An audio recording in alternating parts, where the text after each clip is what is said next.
नमस्कार साथियों, मैं प्रियंका गुप्ता लर्निंग टुगेदर पे आप सबका स्वागत करती हूँ। कैसे हैं आप सब लोग? तो जो हम लोग एमआरएस आपका हो गया और केवीएस हो गया, ठीक है। एनवीएस हो गया। इसके अलावा आरआरबी में भी आपकी हिंदी इंग्लिश है, अगर आपने सिलेबस में देखा है, ठीक है। एनवीएस हो गया, आरआरबी हो गया। इसके अलावा जितने भी आपके टीचिंग एग्जाम होते हैं वहाँ पे कॉमन है कि ये सारी चीजें आपकी आती हैं। जैसे कि आज हम लोग जो करने वाले हैं, इंग्लिश के एमसीक्यूज करेंगे, इसके बाद हिंदी के भी करेंगे, ठीक है। और यहाँ पे कुछ आपको रीजनिंग के भी देखने को मिलेंगे। तो स्टार्ट करते हैं यहाँ पे। तो जो बच्चे भी हैं जिनका लैंग्वेज में पिछली बार रह गया था, जैसे आपको पता है कि आरआरबी और एनवीएस में 40% क्वालिफाइंग होता है, टीजीटी पीजीटी, ठीक है। तो वो लोग देख सकते हैं। इसके अलावा एमआरएस केवीएस एनवीएस आरआरबी की और भी जो बच्चे हैं 40% क्वालिफाई के अलावा, उनके लिए भी क्लासेस बहुत बेनिफिट होने वाली है, क्योंकि ये सारे प्रीवियस ईयर हैं। अलग अलग एग्जाम्स के अलग अलग पैटर्न के, जो आपके लिए हेल्प कर सकते हैं, क्योंकि प्रीवियस ईयर से रिलेटेड करके ही क्वेश्चन ज्यादातर पूछते हैं आपके, ठीक है। तो जो एमआरएस हॉस्टल वार्डन के बच्चे हैं उनके लिए भी सेम क्लासेस होने वाली है, क्योंकि उनमें भी हिंदी और इंग्लिश का पोर्शन आता है आपका, ठीक है। तो यहाँ पे स्टार्ट करते हैं। सबसे पहले आपका क्वेश्चन है, select the option that can be used as an one word substitute for the underlined group of words, ठीक है। तो यहाँ पे आपको वन वर्ड बताना है। तो यहाँ पे देखते हैं, my next to neighbour is a person who writes books.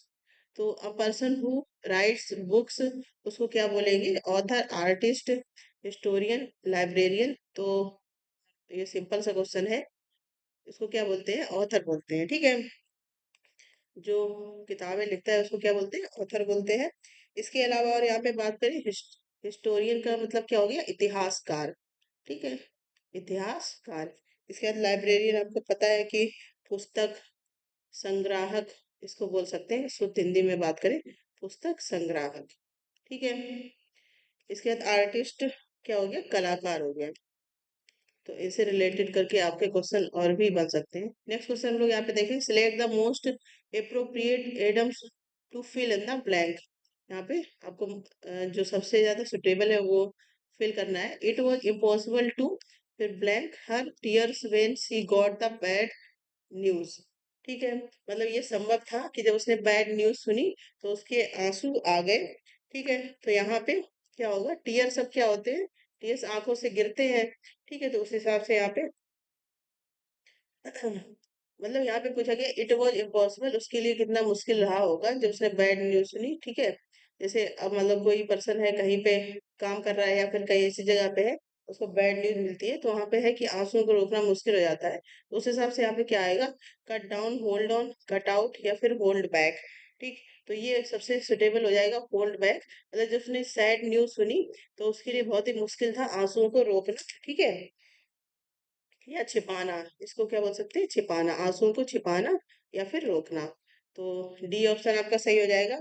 इसके बाद कट डाउन का मतलब क्या हो गया? कम करना, ठीक। इसके बाद होल्ड ऑन क्या हो जाएगा? कंटिन्यू, कंटिन्यू हो जाता है होल्ड ऑन, ठीक है। इसके बाद है कट आउट का क्या हो गया? काम खराब हो जाना या फिर काम ना करना, काम ना करना, ये भी क्या हो गया? आपका कट आउट, काम ना करना या फिर काम का खराब हो जाना। ये सब वर्ड किससे? कट आउट से रिलेटेड है। नेक्स्ट क्वेश्चन है यहाँ पे, select the most appropriate option to fill in the blank.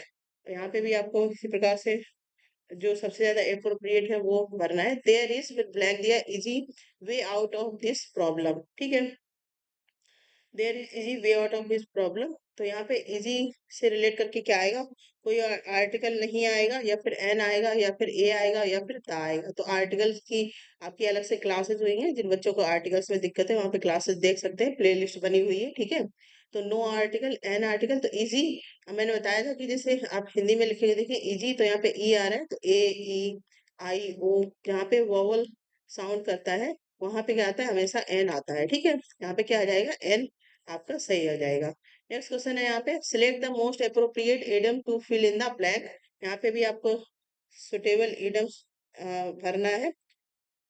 तो यहाँ पे क्या दिया गया? If you want to win you should not, फिर ब्लैंक, सो इजली, ठीक है। मतलब अगर आप जीतना चाहते हैं तो आप इतनी जल्दी गिव अप नहीं कर सकते हैं कोई चीज के ऊपर। जैसे आपको एग्जाम ही निकालना है, आपको एक सिलेक्शन लेना है, तो बहुत सारी मुसीबतें आती हैं, कभी एग्जाम टल जाता है, कभी नोटिफिकेशन देर से आएगा।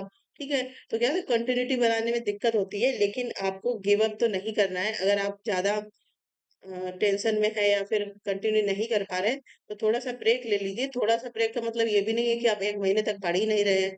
ठीक है, 1-2 घंटे का ब्रेक लेके फिर से दोबारा से वो चीज अच्छे से स्टार्ट कर सकते हैं। ठीक है, तो यही चीज है। तो यहाँ पे क्या हो जाएगा, गिव अप आपका हो जाएगा, ये सिंपल सा है। ठीक है, यहाँ पे क्या हो जाएगा, अगर आपको जीतना है तो आप आसानी से गिव अप नहीं कर सकते। इसी ऑप्शन आपका यहाँ पे सबसे ज्यादा सुटेबल हो जाएगा। इसके नेक्स्ट क्वेश्चन हम लोग यहाँ पे देखेंगे। Select the option that can be used and as an one word substitute for the underline group of words. यहाँ पे भी आपको वन वर्ड बताना। India is a country where the government is not connected with religious और spiritual matters. ठीक है, तो जहाँ पे रिलीजियस और स्पिरिचुअल मैटर से कनेक्ट नहीं होती है, इंडिया ऐसी कंट्री है, तो इसके लिए एक वर्ड क्या आएगा, सेकुलर है, सोशलिस्ट है, रिपब्लिक है, डेमोक्रेटिव है। ठीक है, तो रिलीजियस और स्पिरिचुअल से मतलब एक कोई रिलीजन या एक कोई पर्टिकुलर स्पिरिचुअल पे ही डिपेंड नहीं है। इंडिया सारे ही धर्मों का समान सम्मान करता है। ठीक है, सब समान सबको एक्सेप्ट करता है। तो इसके लिए वर्ड क्या आएगा, सेकुलर वर्ड सबसे ज्यादा यहाँ पे सुटेबल होगा। इसके बाद रिपब्लिक की अगर बात करें तो इसको क्या बोलते हैं, गणतंत्र बोलते हैं। ठीक है, इसके बाद है डेमोक्रेटिक, मतलब लोकतांत्रिक। लोकतांत्रिक कभी कभी इनके सीधे से आपको अगर मीनिंग पता है तो उसके हिसाब से भी आप आंसर सही से दे पाते हैं। सोशलिस्ट का मतलब क्या हो गया, समाजवादी। ठीक है, तो ये चीज है। इसके बाद सेकुलर का मतलब क्या होता है, धर्म निरपेक्ष। अगर यहाँ पे वर्ड की बात करें तो सेकुलर को क्या बोलते हैं, धर्म निरपेक्ष। ठीक है, यहाँ पे ए ऑप्शन आपका सही हो जाएगा। नेक्स्ट क्वेश्चन है यहाँ पे, select the most appropriate option to fill in the blank. यहाँ पे भी आपको फिल इन द ब्लैंक में सबसे सुटेबल जो वर्ड है वो यहाँ पे फिल करना है। तो that small cottage by the river, यहाँ पे बोला गया कि जो नदी के किनारे स्मॉल कॉटेज या फिर कुटिया, कॉटेज को क्या बोलते हैं, कुटिया। ठीक है, वो किसकी है, माई मी माइंड माई सेल्फ। ठीक है, तो that small cottage by the river, वो छोटी सी कुटिया जो नदी के किनारे, वो किसकी है, मेरी है। तो यहाँ पे मेरी के लिए क्या वर्ड यूज होगा, सुटेबल सबसे जो होगा वो क्या हो जाएगा, माइन। ठीक है, रिवर किसकी है, माइन। माई आएगा नहीं। ठीक है, मी भी नहीं आएगा, माई सेल्फ, माइन यहाँ पे सबसे सुटेबल हो जाएगा। ठीक है, नेक्स्ट क्वेश्चन है यहाँ पे, select the most appropriate antonyms of the underline word. यहाँ पे अंडरलाइन में जो वर्ड दिया गया है, उसका आपको सही क्या बताना है, एंटोनियम्स मतलब विलोम बताना है। यहाँ पे इसका अपोजिट क्या होगा, the valiant soldier fought till his last breath. ठीक है, तो सबसे पहले तो आपको इसकी मतलब पता होना चाहिए। वैलेंट का मतलब क्या हो गया, बहादुर। ठीक है, जब आपको मीनिंग पता है तो आप आसानी से आंसर निकाल पाते हैं। तो वैलेंट मतलब बहादुर, तो इसका अपोजिट आपको एनोनिम्स जो है, एंटोनिम्स कौन सा हो जाएगा, बहादुर का क्या हो जाएगा, कमजोर से जो रिलेट करता हुआ है वो आपका यहाँ पे हो जाएगा। ठीक है, तो टिमेट दिया गया है, स्टोर्ड दिया गया है, वर्दी, पोलाइट। ठीक, तो यहाँ पे सबके मीनिंग देख लेते हैं। वर्दी का मतलब क्या हो गया, कीमती। ठीक है, महंगा, महंगा भी हो सकता है। इसके बाद पोलाइट का मतलब क्या हो जाता है, विनम्र। ठीक है, इसके बाद स्टोर्ड का मतलब क्या हो गया, जो बलवान, या इसको साहसी भी बोलते हैं। ठीक है, तो अब एंटोनियम्स ये तो नहीं होगा, वर्दी, कीमती, इससे भी कोई मैच नहीं कर रहा है। इसके बाद आपका दिया गया है टिमिड, इसका मतलब होता है डरपोक। टिमिड का मतलब क्या होता है, डरपोक। ठीक है, तो इसके हिसाब से ए आंसर आपका यहाँ पे सही हो जाएगा। ठीक है, तो यहाँ पे देखो चारों मीनिंग है, चारों मीनिंग आपको पता होना चाहिए। अगर आपको उनके मीनिंग्स पता है तो आप आंसर आसानी से निकाल पाएंगे। ठीक है, नेक्स्ट है यहाँ पे, select the correct spelling of the underline word, there was a grand celebration of the occasion on his marriage. अब यहाँ पे एक वर्ड दिया गया है, इसका आपको करेक्ट मीनिंग बताना है। ठीक है, क्योंकि ओकेशन ऐसे तो लिखा नहीं जाता है। ओकेशन की सही से स्पेलिंग क्या होती है, ओकेशन, ओकेशन, या फिर ओकेशन, या फिर ओकेशन। ठीक है, तो जो सही सुटेबल मीनिंग है यहाँ पे पी, ओकेशन को कैसे लिखा जाता है, इस प्रकार से लिखा जाता है। ठीक है, इसके बाद नेक्स्ट क्वेश्चन है यहाँ पे, select the most appropriate option to fill in the blank. अब यहाँ पे फिर से आपको बताना है, सीज एफरेट ऑल इंसेक्ट। ठीक है, वो सारे इंसेक्ट से डरती है, तो यहाँ पे क्या आ जाएगा, एफ्रेड। वो सारे ही इंसेक्ट से डरती है। एफ्रेड के साथ क्या आएगा, एफ्रेड विद, एफ्रेड फ्रॉम, या फिर एफ्रेड ऑफ, या फिर एफ्रेड बाय। तो सी इज एफ्रेड ऑफ, ठीक है। जितने भी इंसेक्ट मतलब कीड़े मकोड़े हैं उन सबसे डरती है, ठीक है। तो एफरेट ऑफ का यूज यहाँ पे होगा, ऑफ आ जाएगा। तो आंसर कौन सा आ जाएगा, बी आंसर यहाँ पे सही हो जाएगा, ठीक है। इसके बाद नेक्स्ट क्वेश्चन हम लोग यहाँ पे देखेंगे, select the most appropriate synonyms of the underline word. और यहाँ पे आपको पर्यायवाची या समान अर्थ जिसका निकल रहा हो वो शब्द बताना है, ठीक है। तो यहाँ पे टाइगर्स आर सोलेटरी, यहाँ पे ये अंडरलाइन वर्ड है, इसकी बताना है animals who like to hunt at night, ठीक है। तो सबसे पहले तो जो यहाँ पे अंडरलाइन वर्ड दिया गया है उसका मीनिंग क्या हो जाता है, सोलेटरी का मतलब क्या होगा, अकेले, ठीक है। टाइगर ऐसा जानवर है जो अकेले रात में क्या करता है, शिकार करता है, ठीक है। तो इसका समान क्या हो जाएगा यहाँ पे, स्ट्रेंज। सबसे पहले दिया गया स्ट्रेंज, स्ट्रेंज मतलब क्या हो गया, विचित्र, ठीक है।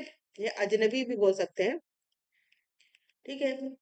अजनबी स्ट्रेंजर होता है, मतलब इससे ही बना हुआ है। इसके बाद लोनली है, लोनली का मतलब क्या हो गया, अकेला, अकेला, ठीक है।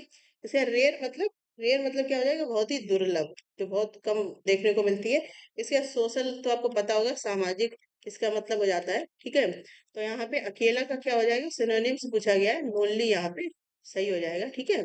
सी ऑप्शन सही हो जाएगा, ठीक है। अब हम लोग करेंगे हिंदी के क्वेश्चंस, ठीक है। तो ये क्लासेस बहुत इंपॉर्टेंट है, पता नहीं बच्चे क्यों क्लासेस नहीं देख रहे हैं, फिर बाद में कमेंट करते हैं मैम मेरा ये वाला पोर्शन नहीं हो पा रहा है, इसको कैसे करें, जब आपको यहाँ पे सारी चीजें करवाई जा रही हैं, ठीक है। और ये क्वेश्चन कहाँ कहाँ से मैं ढूंढ के लाती हूँ। हाँ, यहाँ पे सही से टाइप नहीं होता है, मैं मानती हूँ, क्योंकि मेरे पास कोई ऐसी टीम या कुछ नहीं है, सारा कुछ मुझे खुद ही देखना या करना पड़ता है, ठीक है। तो इसलिए यहाँ पे आपको, लेकिन ऐसा नहीं है कि आपको सही से दिख ना रहा हो, सारी चीजें सब कुछ क्लियर रहता है, बस आपको प्रैक्टिस करनी है। अगर आप वो नहीं कर पा रहे हैं, फिर एकदम से आप नोटिफिकेशन का अगर वेट कर रहे हैं, तो फिर सिलेक्शन आपका कहीं ना कहीं इसी वजह से रह जाता है, क्योंकि अभी से आप सीरियस नहीं हो रहे हैं, आप सोच रहे हैं कि नोटिफिकेशन आएगा तब सीरियस होंगे, ठीक है। लेकिन कोई बात नहीं है, आपको जब लगता है क्लासेस करें, लेकिन मैं फिर से कहूंगी अगर आपको सिलेक्शन लेना है तो आप लोग ये क्लासेस जरूर करें, ठीक है। और इसीलिए मैं कॉमन चीजें इसलिए करवा रही हूँ कि ये आपके सारे ही एग्जाम में आते हैं, ठीक है। सोचो क्लासेस होती हैं, अगर आप डेली डेली इस प्रकार से इतने जितनी क्लास होती है वो तैयार करते चलते हैं, तो आपका जब नोटिफिकेशन आएगा तब तक आपके कितने क्वेश्चन तैयार हो जाएंगे, ठीक है। यहाँ पे हिंदी का स्टार्ट करते हैं, सबसे पहला है यहाँ पे यहाँ पे एक दिया गया है, उसमें देख के आपको बताना है कि कौन सा अलंकार होगा, ठीक है। तो इसको यहाँ पे पढ़ लेते हैं, क्या दिया गया है, सखी सोहत गोपाल के उर गुंजन की माल, ठीक है, बाहिर लसत मनो पिए, दाना दावानल की ज्वाल, ठीक। तो यहाँ पे कौन सा हो जाएगा आपका, यहाँ क्या हो रहा है कि जहाँ उपमेय में उपमान की संभावना या कल्पना की जाती है, क्या बोले, सखी सोहत गोपाल उर कुंजन की माल, बाहिर लसित मनो पिए दावानल की ज्वाल, ठीक है। यहाँ पे जो जंगल की आग है उससे रिलेट करके बताया जा रहा है, मतलब कोई चीज की कल्पना या संभावना की जा रही है, ठीक है। तो जहाँ पे कल्पना या संभावना की जाती है वहां पे कौन सा अलंकार होता है, यहाँ पे ये पूछा गया है। तो चार आपके ऑप्शन दिए हैं, प्रतीप, इसके बाद है उत्प्रेक्षा, रूपक, दृष्टांत, ठीक है। तो रूपक का मतलब क्या हो गया, जहाँ पे किसी के सुंदरता की या किसी की चीज है कोई, उसको बहुत अच्छे से व्याख्यान किया जाए, वहां पे रूपक अलंकार होता है। तो यहाँ पे उत्प्रेक्षा अलंकार हो जाएगा आपका बी ऑप्शन, ठीक है। और उत्प्रेक्षा की और भी अगर पहचान की बात करें कि आपको उत्प्रेक्षा अलंकार पहचानना है, तो सबसे पहले एक यहाँ पे वर्ड दिए होते हैं कुछ, जैसे जनु हो गया, जानो हो गया, ठीक है। इसके बाद है जनहु, जनहु, ठीक है, ये वर्ड है ना है यहाँ पे। इसके बाद मनो, मनो हो गया, इसके बाद और है आपके मानो, ठीक है। इसके बाद मनहु, ये कुछ वर्ड है, अगर आपको ये दिखते हैं, मतलब जो भी पंक्ति दी गई है उसमें दिखते हैं, ठीक है, तो आपका हमेशा क्या होता है, उत्प्रेक्षा अलंकार हो जाता है, ठीक है। ये वर्ड आपको याद रखने हैं, ठीक है। ऐसे वर्ड अगर है तो कैसे कौन सा हो जाएगा, उत्प्रेक्षा अलंकार आपका यहाँ पे हो जाएगा। ठीक है, जैसे जनु, जानो, जनो, जनहु, मनो, मानो, तो इस प्रकार से जो वर्ड दिए जाते हैं वो कैसे होते हैं, उत्प्रेक्षा। अगर परिभाषा के हिसाब से देखें तो जहां पे भी उपमेय में उपमान की संभावना या कल्पना की जाती है वहां पे क्या होता है, उत्प्रेक्षा अलंकार होता है। ठीक है, इसका नेक्स्ट क्वेश्चन है यहाँ पे सुख, सुमुख का विलोम क्या है। अब यहाँ पे सुमुख का विलोम पूछा गया है आपसे। ठीक है, तो अगर सम्मुख की बात करें तो इसका क्या हो जाएगा, विमुख हो जाएगा। सम्मुख का विलोम क्या होता है, विमुख। ठीक है, तो विमुख का भी क्या हो गया, सम्मुख हो जाएगा यहाँ पे। ठीक है, इसके बाद है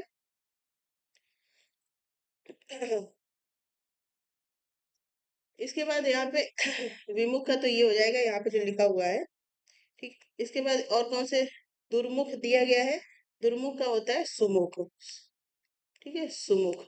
इसके बाद बहु, बही मूर्खी, बही मूर्खी का क्या हो जाएगा आपका, अंतर्मुख मूर्खी। ठीक है, अंतर्मुखी, बहिमुखी, अंतर्मुखी। ठीक है, तो ये हो गया। इसके बाद ये सारे हो गए, तो यहाँ पे सुमुख का जो विलोम दिया गया है, वो क्या हो जाएगा, दुर्मुख।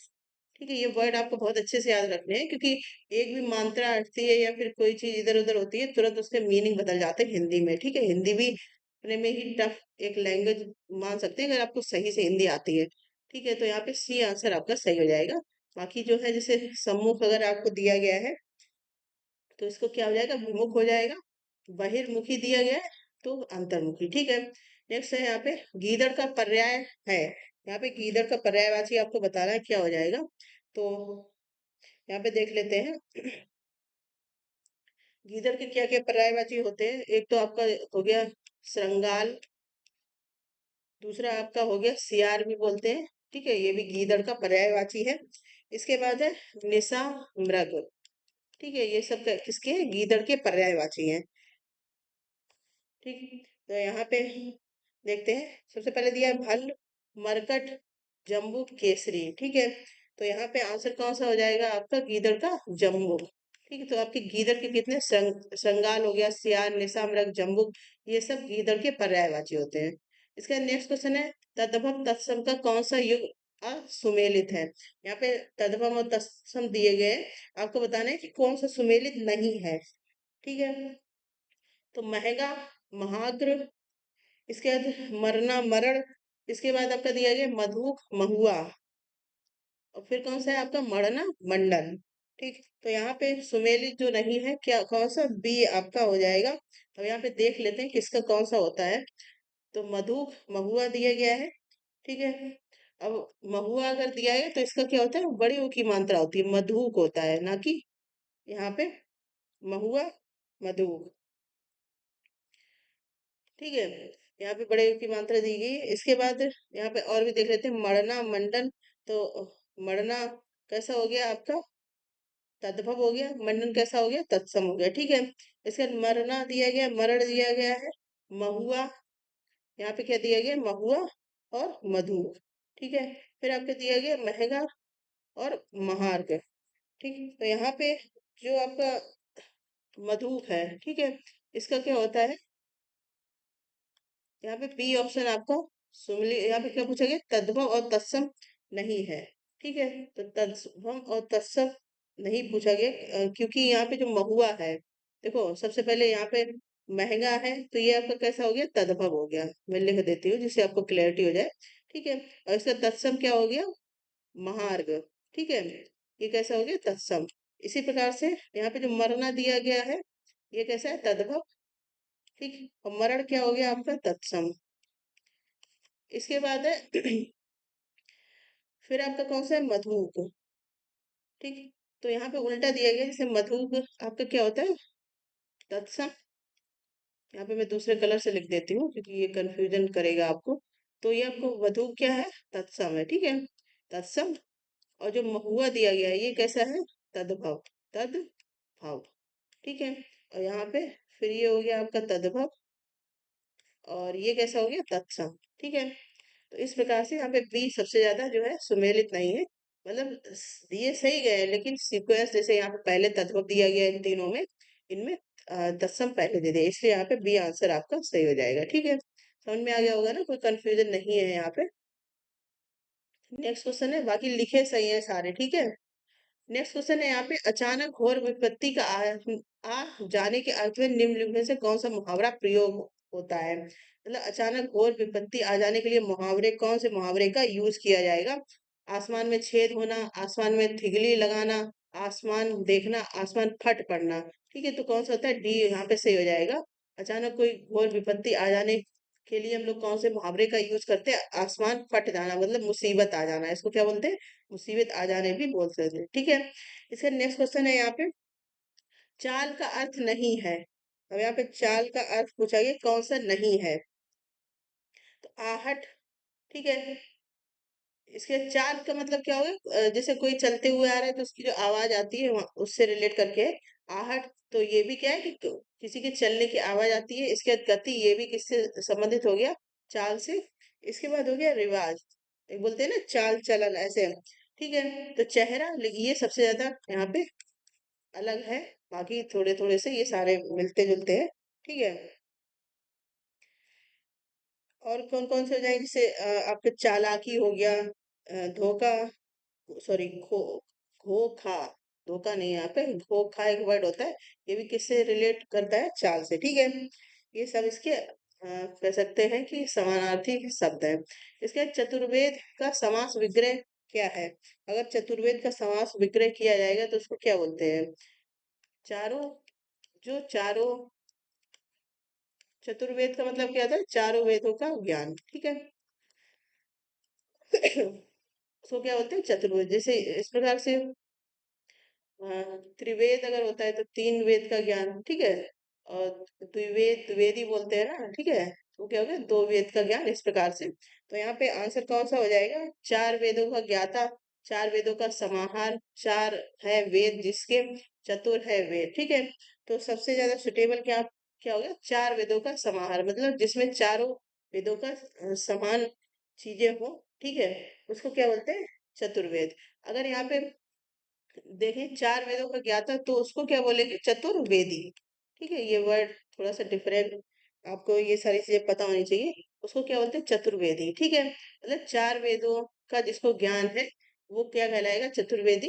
लेकिन चार वेदों का समाहार क्या बोलते हैं? चतुर्वेद, ठीक है। तो इनमें कंफ्यूजन है, दोनों अलग वर्ड है, दोनों के मीनिंग भी अलग हो जाते हैं, ठीक है। नेक्स्ट क्वेश्चन है यहाँ पे, दुर्नीत में संधि विच्छेद क्या है? अब यहाँ पे दुर्नीत में क्या संधि विच्छेद करेंगे? तो दु प्लस नीति।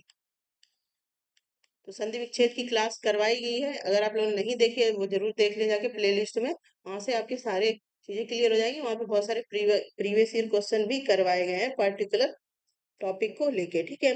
तो यहाँ पे क्या हो जाएगा? दु प्लस नीति। अच्छा, इसमें अगर पूछा जाए कि कौन सा संधि है, तो जहां पे भी आपका ऐसे ये चिन्ह लगे होंगे वहां पे कौन सी हो जाएगी? विसर्ग संधि, ठीक है। विसर्ग संधि ये सबसे सरल संधि लगती है मुझे, क्योंकि केवल ये डॉट से पता चल जाता है कौन सी संधि है। दुर्नीति संधि विच्छेद, तो यहाँ पे कौन सा हो जाएगा? आपका सी आंसर यहाँ पे सही हो जाएगा, ठीक है। दु प्लस नीति। नेक्स्ट क्वेश्चन है यहाँ पे, बिल्कुल बेफिक्र होने के अर्थ में किस लोकोक्ति का प्रयोग होता है? मतलब बिल्कुल बेफिक्र होना, तब कौन सी लोकोक्ति का यूज करेंगे? यहाँ पे चार ऑप्शन दिए गए, उसको पढ़ के बताना है कौन सा है। आम के आम गुठलियों के दाम, या फिर आप भला तो जग भला, उधो का लेना न माधो का देना, ऊंट देखिए किस करवट बैठे। बेफिक्र, बिल्कुल बेफिक्र मतलब कोई चिंता ही नहीं है, ठीक है। तो कौन सा हो जाए? उधो का लेना न माधो का देना लोकोक्ति का यूज किया जाता है बिल्कुल बेफिक्र के लिए, ठीक है। यहाँ पे ये जो वर्ड दिया गया है इसके लिए कौन सा होगा? सी ऑप्शन यहाँ पे सही हो जाएगा। नेक्स्ट क्वेश्चन है यहाँ पे, किसी काम में दूसरे से आगे बढ़ने की इच्छा, ये पूरा वर्ड है, के लिए एक शब्द क्या यूज करेंगे? ठीक है, जो आजकल आप लोगों में भी चलता है, स्पर्धा, ईर्ष्या, प्रतियोगिता, योग्यता। तो इसको क्या बोलेंगे? स्पर्धा बोलते हैं। किसी काम में दूसरे से आगे बढ़ने की इच्छा को क्या बोलते हैं? स्पर्धा, ठीक है। नेक्स्ट क्वेश्चन हम लोग यहाँ पे देखेंगे। अब आपका रीजनिंग वाला पोर्शन है, ठीक है। तो यहाँ पे आज हम लोगों ने इंग्लिश का पोर्शन किए, इसके बाद आपका यहाँ पे रीजनिंग का पोर्शन है। इसमें रीजनिंग के क्वेश्चन सॉल्व करेंगे।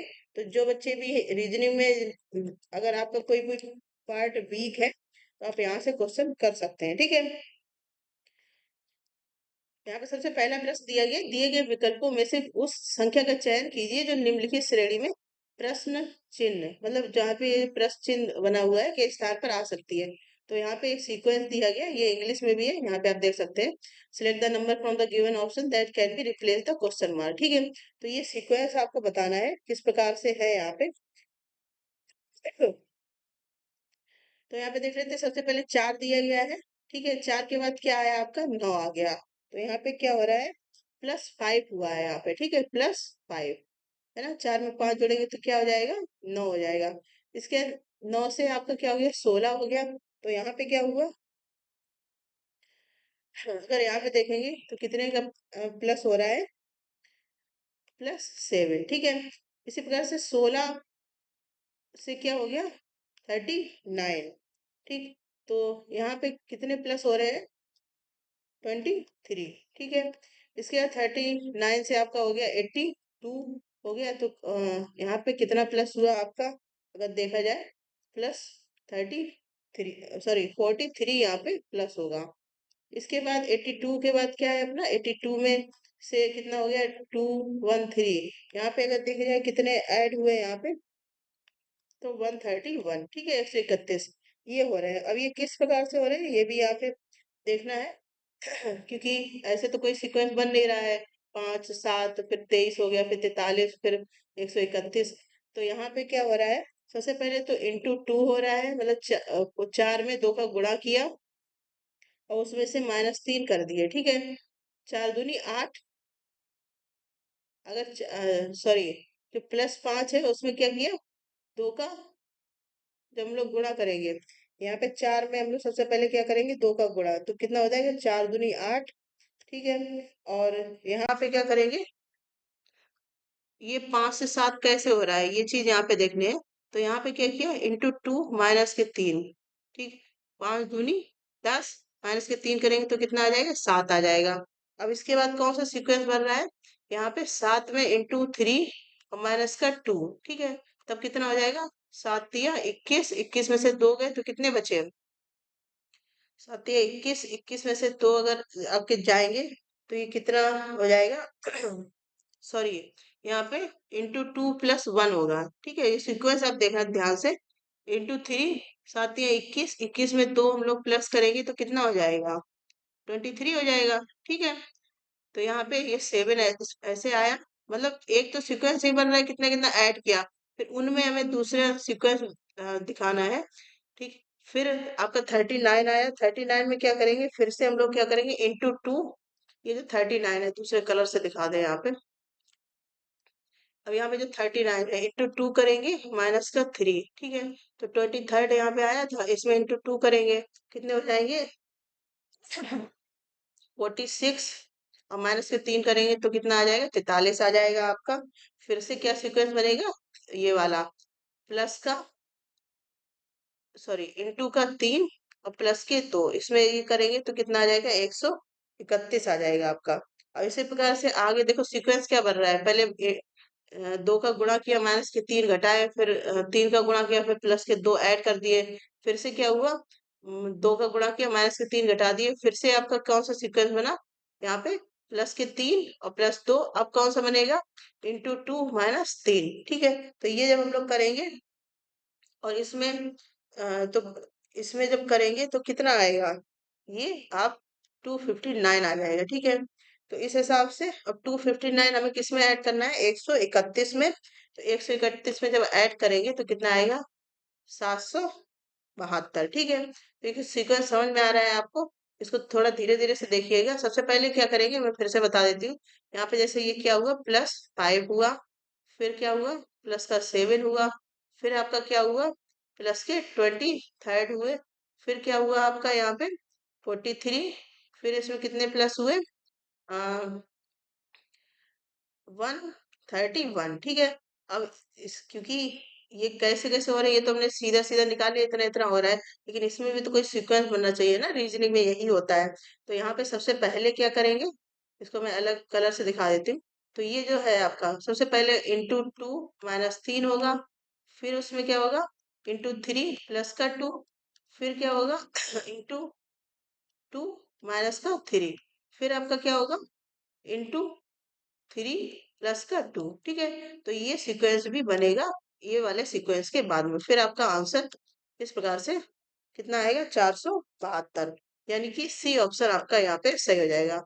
समझ में आ गया हो ना? फिर ये दोबारा से देख लेना अगर नहीं समझ में आ रहा है, इसलिए बताया। पहले तो प्लस वाला सीक्वेंस बनाएंगे क्योंकि इसमें कोई सीक्वेंस बन नहीं रहा है, तो यहाँ पे कोई तो सीक्वेंस हमें दिखाना है, उस हिसाब से ही हमारा आंसर आता है रीजनिंग का। यही मेन फंडा होता है यहाँ पे। ठीक है, तो ये चीज आपको क्लियर हो गई होगी। तो इस प्रकार से आंसर कौन सा हो जाएगा अपना? सी आंसर यहाँ पे हो जाएगा। ठीक है, नेक्स्ट क्वेश्चन हम लोग यहाँ पे देखेंगे। नेक्स्ट क्वेश्चन यहाँ पे दिया गया है, एक निश्चित कूट भाषा में कैरेट को इतना लिखा गया, YAJJMH लिखा जाता है, येलो को कितना लिखा जाता है? CWPPME। ठीक है, उसी कूट भाषा में विजडम को आपको लिख के बताना है कि क्या हो जाएगा। ठीक है, तो इस प्रकार के जो रहते हैं आंसर, यहाँ पे थोड़ा सा मैं आपको सीक्वेंस बताती हूँ। एक बार मैं इसको बताया भी है, जैसे आप ABCD लिखेंगे, ABCDEFG, इसके बाद HIJKLMNOPQRSTUVWXYZ। ठीक है, अब हम लोग यहाँ पे देखते हैं। यहाँ पे क्या है?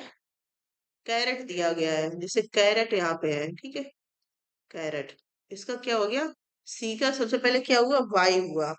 ठीक है, तो उल्टा चलेंगे यहाँ पे, सी का वाई, ये सी दिया गया है, यहाँ पीछे चलेंगे BA, फिर क्या है? जेड, और वाई दिया गया है। मतलब पीछे कितना हम लोग चले, और जैसे सी यहाँ पे कितने तीसरे नंबर पे है, पीछे से अगर देखें तो यहाँ पे ये कितना है? दूसरे नंबर पे। ठीक है, इस प्रकार भी देख सकते हैं, तो ये वाई हो गया। इसके बाद ए का अगर हम लोग देखेंगे ए को जो हम लोग देखेंगे, ए को इन्होंने क्या किया है? ए को अगर शुरू से देखेंगे तो ए आएगा, अंत से देखेंगे तब भी अगर यहाँ से देखेंगे तो इसमें +1 करेंगे तो क्या आ जाएगा? ए आ जाएगा। ठीक है, इसके बाद हम लोग देखेंगे आर कहाँ है आपको? ये आर दिया गया है। ठीक है, आर को यहाँ पे आर कितने नंबर पे है? अगर 1 2 3 4 5 6 7 8 9, 9। ठीक है, 8 9 नंबर पे है। इधर से देखें 1 2 3 4 5 6 7 8 9 10 11 12 13 14 15 16 17 18। ठीक है, तो यहाँ से शुरू से देखना है, इससे देखना है, तो आर का क्या आ जाएगा आपका? यहाँ पे जो आर दिया है उसको क्या लिखा गया है? जे लिखा गया है। ठीक है, फिर आर दिया गया, फिर उसको जे लिख देंगे। इसके बाद ओ है, ओ का अगर हम लोग देखें ओ कहाँ पे है? ओ 1 2 3 4 5 6 7 8 9। ठीक है, नौ ने कुछ 9 इस प्रकार से करके यहाँ पे एम दिया गया है। ठीक है, पहले इसका सीक्वेंस जैसे दिया गया वैसे हम लोग लिख लेंगे।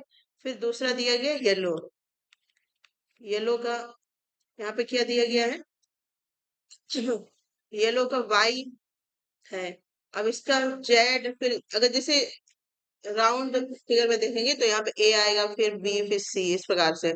तो यहाँ पे देखो इसका क्या दिया गया? वाई के बाद 1 2 3 4, यहाँ पे सी दिया गया है। ठीक है, फिर ई का क्या दिया गया? डब्लू। अब ई का, ई के पीछे अगर हम लोग चले 1 2 3 4, फिर 5 6 7 8, तो यहाँ पे क्या आ जाएगा? डब्लू आ जाएगा आपका। ठीक है, इस प्रकार से पूरा निकालने के बाद क्या आ जाएगा? PPMA, ये पूरा दिया गया है। ठीक है, तो इसमें सीक्वेंस आपको ये पूरा आप अपनी कॉपी में लिखेंगे ABCD, इस प्रकार से उसको नंबरिंग करेंगे तो आपको सीधा सीक्वेंस दिखेगा। यहाँ पे क्योंकि जगह नहीं है तो मैं सही से यहाँ पे दिखा नहीं पा रही हूँ आपको। ठीक है, अगर आपको नहीं समझ में आएगा तो ये क्वेश्चन को दोबारा मैं करवा दूंगी अच्छे से। ठीक है, इसके बाद विजडम का अगर हम लोग देखेंगे तो विजडम को देखो, डब्लू का यहाँ पे क्या दिया गया है? अगर डब्लू का यहाँ पे देखें तो डब्लू को हम लोग पीछे से अगर देखेंगे 1 2 3 4 5 6 7 8। ठीक है, यहाँ पे तो सबसे पहले विजडम का क्या आएगा आपका?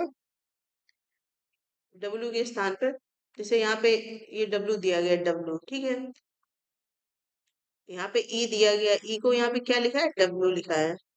ठीक है, तो डब्ल्यू को हम लोग क्या लिखेंगे, ई लिखेंगे, लिखेंगे है ना। फिर उसके बाद इन्हीं में से हम लोग सिलेक्ट करेंगे। इसके बाद आई, आई है आपका कहीं पे, आई, आई कहीं पे नहीं है, ठीक है, इसको छोड़ देते हैं। एस, एस का अगर देखें, एस का अगर हम लोग यहाँ पे देखेंगे, तो एस को क्या लिखा है, एस को कहीं पे कुछ लिखा है। तो ई यहाँ पे देखो, सबसे पहले डब्ल्यू को क्या लिखा है, ई लिखा है ना। तो ई एक में ही दिया, आंसर हमारा यहीं से आ जाएगा, इतना यहाँ पे लगाने की जरूरत नहीं। फिर भी आपको इसको एक बार करके देखना, ठीक है। अगर नहीं होता है तो इसको मैं नेक्स्ट क्लास जब करवाऊंगी, उसमें अच्छे से इसको मैं पूरा प्रॉपर अच्छे से लिख के समझा दूंगी, ठीक है। यहाँ पे इन दोनों के हिसाब से डब्लू को क्या लिखा गया है, ई लिखा गया है। तो हमारा एक से ही वैसे आंसर यहाँ पे आ गया, ठीक है। एक बार इसको करके देखना, थोड़ा सा कंफ्यूजन हो सकता है कुछ बच्चों को। नेक्स्ट क्वेश्चन हम लोग यहाँ पे देखेंगे। करुणा अपनी कार से बिंदु ए से बिंदु बी तक जाती है, ठीक है। तो करुणा की कार है, बिंदु ए से बी तक जाती है। यहाँ पे मान लिया ए है, और यहाँ पे क्या है, बी, ठीक है। तो ए से बी तक जाती है, ठीक है, ये तो ये हो गया। इसके बाद सबसे पहले वो उत्तर की ओर 70 किलोमीटर चलती है। तो उत्तर किधर होता है, यहाँ पे मान लो बिंदु है, उत्तर आपका ऊपर हो गया। यहाँ पे कितनी चली, 70 किलोमीटर, ठीक है। इसके बाद फिर क्या दिया गया है, फिर वह दाएं मुड़ती है। अब यहाँ पे है, तो दाया किधर हो जाएगा, आपका इधर हो जाएगा, ठीक है। इधर कैसा हो जाएगा, बायां। तो इधर मुड़ती है कितना, 60 किलोमीटर, ठीक है। इसके बाद उसके बाद वह पुनः दाएं मुड़ती है, फिर से वो दाएं मुड़ी इधर इधर आएगी, ठीक है। और कितना चलती है, 70। ये भी आपका कितना हो जाएगा, 70 इधर साइड में, ठीक है। ये मैं एरो से दिखा देती हूँ यहाँ पे कैसे कैसे चली। फिर उसके बाद है, अंत में दाएं मुड़ती है, फिर से वो कैसे किधर मुड़ती है, दाएं मुड़ती है, इधर मुड़ेगी फिर। और कितना चलेगी, 45 किलोमीटर। अब पूछा गया है, रुकने का, तो रुक जाती है बिंदु ए से बी की दूरी। तो यहाँ से चली थी, ये बिंदु ए हो गया, ठीक है। और लास्ट में रुकी कहाँ पे, यहाँ पे, ये लास्ट वाला बिंदु है। तो देखो ये कितना, 45, और ये पूरा कितना दिया गया, 60 दिया गया। 60 में से हम लोग 45 घटा देंगे, तो कितना बचेगा, 15, ठीक है। क्योंकि ये पूरा कितना है, 60 है। जितना ये होगा इतने ये नीचे वाला होगा। 45 पे आके रुक गई, फिर बीच वाले कितना बचा, 60 में से 45 घटा देंगे, 15 बचेगा, ठीक है। तो यहाँ पे 15 किलोमीटर हो जाएगा, ठीक है। ये इंग्लिश में भी दिया गया है, इंग्लिश वाले बच्चे भी यहाँ से देख सकते हैं, ठीक है। नेक्स्ट क्वेश्चन हम लोग देखेंगे यहाँ पे। अब ये दिया गया है, यहाँ पे अर्थ बताए गए हैं, ठीक है, ब्लड रिलेशन के हिसाब से। तो यहाँ पे क्या दिया गया, यदि u प्लस वी का अर्थ क्या है, यू वी की बहन है। और यू हैशटैग वी लिखा है, तो उसका मतलब है यू वी का पति है। यू, ये डॉलर, वी का अर्थ क्या हो गया, यू वी की पुत्री है। यू प्रतिशत जहाँ पे है, उसका मतलब है यू वी की माँ है। और you at the rate, we का अर्थ है यू वी का भाई है। इस प्रकार से संबंध दिए गए हैं, ठीक है। तो यहाँ पे पूछा गया है, अब प्रतिशत का मतलब क्या था, ये सारी चीजें ऊपर दे दी गई हैं, ठीक है। तो उस हिसाब से हम लोग देखेंगे। तो यहाँ पे प्रतिशत का मतलब था, जब प्रतिशत दिया था मतलब यू वी की माँ है, तो ये दोनों में क्या हो जाएगा, यू वी की माँ है। तो यहाँ पे डब्लू जो है पी की माँ है, ठीक है। इस प्रकार से, ठीक है। प्रतिशत का मतलब यही था ना कि यहाँ पे यू था और यहाँ पे वी था। तो यू क्या थे, वी की माँ थी, ठीक है। तो इस प्रकार से डब्लू क्या हो जाएगा, वी की माँ, ये माँ हो जाएगा, ये बेटा या बेटी कुछ भी हो सकता है। इसके बाद पी प्लस के, पी प्लस के का क्या मतलब हो गया, पी प्लस के का मतलब क्या था, प्लस वाली जगह पे क्या था, यू वी की बहन है, ठीक है। तो पी प्लस के मतलब पी और के की बहन होगी। तो ये जो भी के है, इसकी क्या है, बहन है, ठीक है। ये क्या हो गया, बहन, ठीक है, के हो गया ये। इसके बाद है नेक्स्ट, ये वाला भी हमारा हो गया। इसके बाद के एट द रेट, आर में देखेंगे। तो एट द रेट का क्या मतलब था, यू वी का भाई है। तो उसका मतलब क्या होगा, के आर का भाई होगा। तो यहाँ पे कहीं पे आर होगा, ये किसका है, के का भाई, ठीक है। समझ में आ रहा है ना, यहाँ पे ये आर जो है ये भाई हो गया। अब ये देखो तीनों, एक ये इसकी बहन, ये इसका भाई हो गया। इसके बाद हम लोग देखेंगे नेक्स्ट, आर डॉलर जेड, इसका क्या मतलब था, यू वी की पुत्री है। मतलब यहाँ पे क्या हो जाएगा, आर जो है जेड की पुत्री है। तो आर कहाँ पे था अपना, अभी नहीं था। आर जेड की पुत्री है, तो आर को दिखा देते हैं हम लोग। आर ये है, आर ये है, ये किसकी पुत्री है? जेड की। यहाँ पे कोई जेड है, उसकी पुत्री हो गई, ठीक है। इसके बाद है Z eight the rate S. Eight the rate S का मतलब यूवी का भाई है, मतलब जेड जो है एस का भाई है, ठीक है। तो ये कोई एस होगा, उसका क्या है? भाई है, ठीक है, भाई। जेड एस का भाई है। इसका एस हैशटैग टी। अब यहाँ पे एस हैशटैग, हैशटैग में क्या था? यूवी का पति है, मतलब एस टी का पति है। तो एस जो है किसका? टी का पति है, मतलब एस टी का पति है, तो ये क्या हो गया? पत्नी हो गई, ठीक है। इसके बाद है T at rate, sorry T dollar x. अब इसका क्या मतलब हो गया? डॉलर क्या बता? यूवी की पुत्री है, मतलब टी एक्स की पुत्री है। टी जो है कोई एक्स है, उसकी क्या है? पुत्री है, ठीक है।